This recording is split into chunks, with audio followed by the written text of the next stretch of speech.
અમદાવાદ ગ્રામ્ય એસઓજી અને વન વિભાગે કાચબાના ગેરકાયદે વેચાણનો પર્દાફાશ કર્યો છે। વન વિભાગે અને એસઓજીના સંયુક્ત ઓપરેશન હાથ ધરીને ગુજરાત અને રાજસ્થાનમાંથી 4 શખ્સોની ધરપકડ કરી।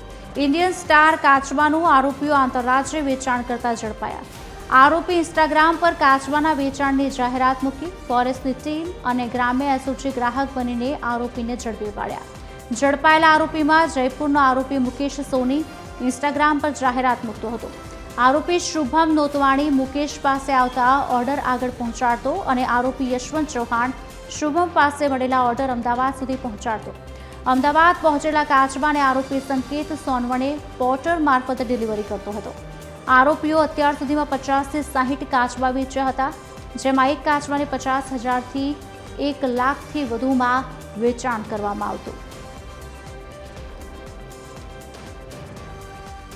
तो एने आधारे हमारी फॉरेस्टनी અને પોલીસની એક જોઈન્ટ ટીમ બનાવવામાં આવી હતી और આ જોઈન્ટ ટીમ લગભગ જુદા જુદા શહેરોમાં રાજસ્થાન અને ગુજરાતના જુદા જુદા શહેરોમાં રેડ કરી હતી और એને આધારે ટોટલ 4 એક્યુઝ પકડ્યા છે।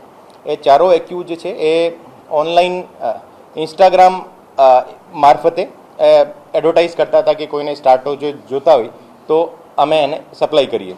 આ જે ભારતીય સ્ટાર કાચબા છે એ ભારતીય જે વન્ય પ્રાણી વાઇલ્ડલાઇફ પ્રોટેક્શન એક્ટ 1972 અને સુધારા 1922 પ્રમાણે શિડ્યુલ 1ની પ્રજાતિ છે અને જેમ સાહેબે કીધું એમ વાઘ અને સિંહ જેટલું જ સંરક્ષણ આ ભારતીય સ્ટાર કાચબાઓને મળેલું છે અને એની અંદર જો પકડાય તો આ બિનજામીનપાત્ર ગુનો ગણાય છે।